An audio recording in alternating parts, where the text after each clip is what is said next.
Shams drops bombshell on Kuminga's future. ESPN senior NBA reporter confirms that one team has clearly moved to the front of the line for Jonathan Kuminga, but Warriors GM Mike Dunleavy has a new option as the Kings have entered the chat. They want Kuminga, and they have some seriously intriguing names that they've made available that would make a major impact on the Warriors. So in today's video, I'll break down the reports, analyze the potential deals, and how they could help improve the Warriors heading into next season. Yo, what's up? Happy day 2 of the draft. I'm Arthur Ballesteros. This is Warriors Digest. We bring you daily videos breaking down everything going on with the Golden State Warriors. And if you're part of this percentage who watches our videos on a regular basis, but you haven't subscribed, bro, what are you doing? Hit the button. It helps the channel, and you get notified when new videos drop because news is moving fast here.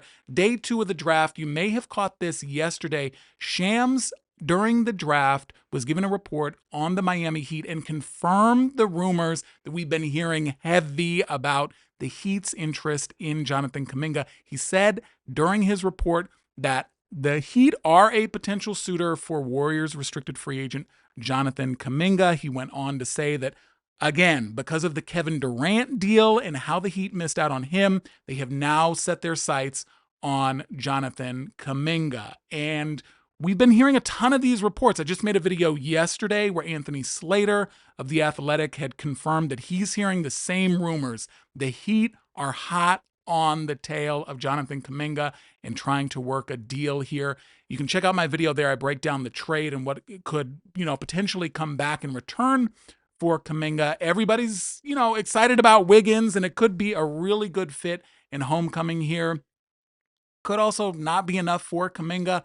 But now a new name has entered the chat, the Sacramento Kings. Now, Sam Amick, longtime NBA insider, he's covered the NBA for 20 years, writes for The Athletic and the New York Times, covers the Sacramento Kings. He put out a report early this morning about some of the reports that he's hearing about Zach LaVine and Domantas Sabonis in the Kings offseason, but also a very interesting thing about Jonathan Kuminga here. He said that league sources say the Kings are among the teams that have interest in Golden State's Jonathan Kuminga and will be monitoring his market when his restricted free agency begins. Now, Amick went on to say that league sources also say the Kings are open for business when it comes to discussing various possibilities with their roster. No one should be surprised by the fact that they're willing to listen on any player. Now, this is wild because, obviously there are some major names there in Sacramento. Number one being Domantas Sabonis.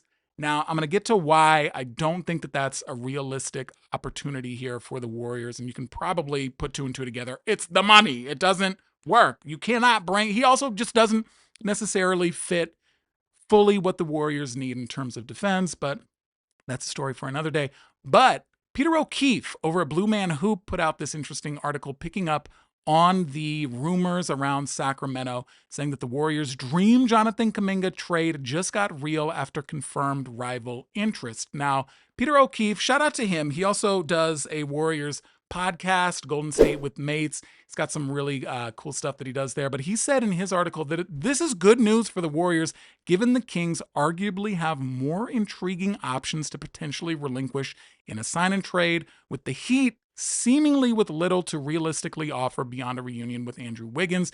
This could potentially open the door for Golden State to inquire on a dream trade for former 4th overall pick Keegan Murray. Now, this is a name that has not come up recently, but now in the past 24 hours, rumors are all over the place about Keegan Murray. And he is a very interesting fit here as the 6'8" forward, averaged 12.4 points a game last year, 6.7 rebounds. He is a defensive master, long, athletic, can shoot the three. He shot it at 34%, putting up about 6 threes per game last year in about 35 minutes. He is very interesting here as a potential fit. But when you look at his career stats here, as he's going to be coming into his 4th year in the NBA, the last year on his rookie deal, we saw a little bit of disappointment last year in Sacramento, and the Kings reportedly were kind of iffy about moving on from him, but his looming free agency at the end of next year has them kind of reconsidering things, but a very intriguing fit. I mean, very durable, started 76 games last year, 34 minutes, shot the ball 44%. But yeah, only the 12.4 points as you see his scoring dip, but also his 3-point percentage dipping as well from a high of 41% in his rookie year, dipping to 35 in a second and 34 last year. Now, a fit with him on the Warriors and Steph Curry and the spacing and the opportunities that he would have. I mean, it just screams that he would have a huge resurgence in getting his 3-point shot to fall there. Also brings exactly what the Warriors need in terms of a long wing defender as well. So very interesting here. Rumors are picking up. You're starting to see a lot of noise around Keegan Murray. And the scouting report on him, I mean, he's a versatile forward who can basically he can guard like 1 through 5. He can handle the ball in a pick and roll and serve as an on-screen roller. He's a solid jump shooter from the outside. He does a lot of damage with the ball as a cutter and a spot-up shooter, raising his value as a complementary piece. Exactly what the Warriors need out of that spot there. But is that enough to move the needle here? I think a lot of us Warriors fans are going to be really kind of underwhelmed with a deal like this, but in order to make the money work, I mean, the Kings are going to have to include somebody else here. And here's another interesting name that we're starting to hear some rumors around here as well, in Jonas Valančiūnas. Now, if you're not familiar with him, he's a 6'11" Lithuanian center. Let's get his stats up here. Averaged 10.4 points last year, 7.7 boards in only 16 minutes. I mean, the rebound rate is out of control. Not really a rim protector at only 0.6 blocks a game. Now, his defense is really shaky, slow, questionable. He can't shoot the three. He's not an option there as that stretch big that the Warriors potentially covet. So I don't see him as being the best fit, but he's only making about $10 million a year. I mean, he could be a very solid fit off the bench, but not your prototypical Warriors center whatsoever. When you look at his scouting report, excellent offensive player, but he doesn't shoot the three like the Warriors need. He's kind of an old school player. He's got, some effective post moves, things like that, but just not your prototypical guy that I think that the most Warriors fans are screaming for out of that center spot. But definite upgrade there in terms of just a massive body who can bang in there, who can get you some points down in the low post. So an interesting pairing here. What would this deal look like? Well, I'm glad that you asked. Let's look at this trade machine here and see how all of this works out. So Keegan Murray, he's making $11 million in this upcoming year. Now, he is going to be a restricted free agent next year. Kind of in the same boat as the Jonathan Kuminga situation this year. And Jonas Valančiūnas, he actually has 2 years left on his deal, both at $10 million, and then he's going to be an unrestricted free agent. So his salary will come off the books there in his age 35 year. But Keegan Murray, very interesting. Lots of chatter around the fact that, he could potentially be looking for $30 million a year once his deal expires. Is that going to be too rich for the Warriors' blood, especially if they're not willing to do that for somebody who was kind of a homegrown talent in Jonathan Kuminga? But he's a very different player than Kuminga in terms of his defense is already stellar. He's already shown that he can knock down the three. There's just some inconsistency issues here, and it probably has a lot more to do with the Sacramento Kings than actually with his playmaking ability there. So very interesting. I want to hear what your thoughts are on this deal. I can almost hear the comment section screaming at me now. What are you talking? Keegan Murray?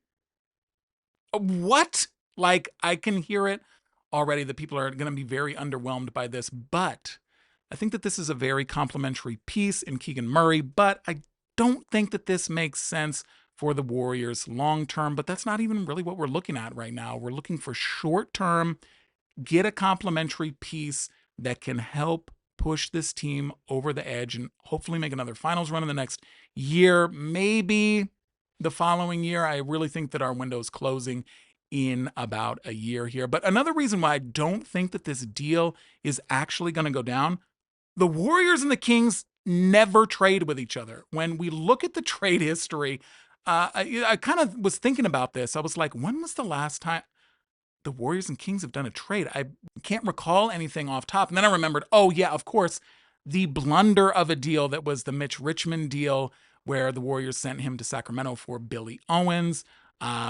Richmond went on to become a legitimate star in Sacramento in the mid to late 90s there, early 2000s. Billy Owens fizzled out very quickly with the Warriors, although Don Nelson loved him. He was kind of your prototypical, point forward there early on. But the Kings and Warriors, they never trade. The last trade before that was in 1989. Their most recent trade was that Mitch Richmond trade in 1991. Other than that, you got to go back to 1969 when the Kings were the Cincinnati Royals and the Warriors were in their first stint in San Francisco. So these two do not like to trade with each other. They do not like each other, and they don't work deals. So I don't think that this is going to happen. The Miami chatter continues to intensify, but this is interesting.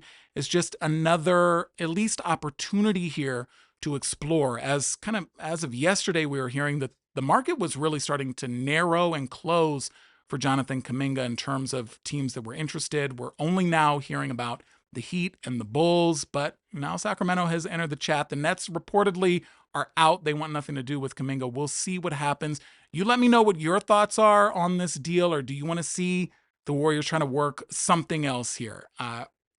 Everything is up on the table. We'll have to see what happens, and we'll see what happens in day 2 of the draft with the Warriors finally making their pick at number 41. Randy Silver has a great breakdown. You need to check that out if you need to get up to speed on who the Warriors should be targeting coming up on day 2. Hold on. I just hit the stop button on that, and I had to come back on here. Breaking news here. Shams Charania reporting. This is coming in so recent, like I cannot get this on my computer here. What's going on?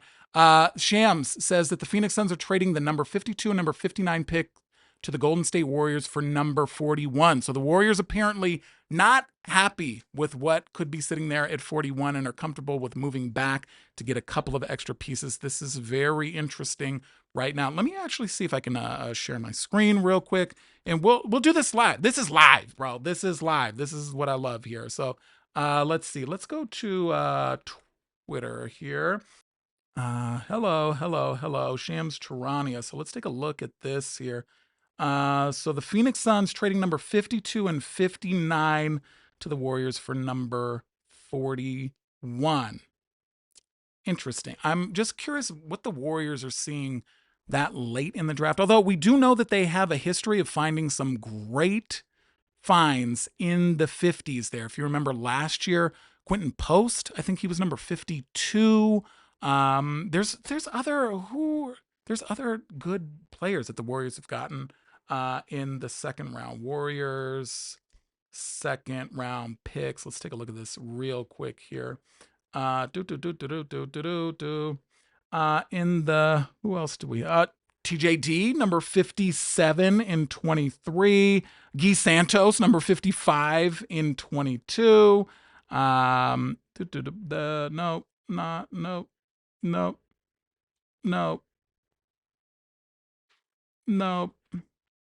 Oh, Chris Porter. Tim Young out of Stanford. You remember him? Tim Young, 1990. What is that, 9? Anyway, I thought there were more. I guess not. But I mean, it's a solid. They can find some gems here. Quentin Post, number 52. TJD, 57. They found some pretty solid rotational pieces here in the 50s. So, and I think that, wasn't Monte Ellis in the 50s? Let me look at this real quick. 2005, I think. No, he was number 40. Never mind. But the Warriors do have some luck here in the 50s, so this will be interesting to see, but just pretty indicative of the fact that they did not see anything that they liked there at 41, and so they are moving on from that. So very interesting. Okay, that's all. I think we're done now. I'll talk to you later if something happens, breaking news. Otherwise, I'll talk to you tomorrow. Peace.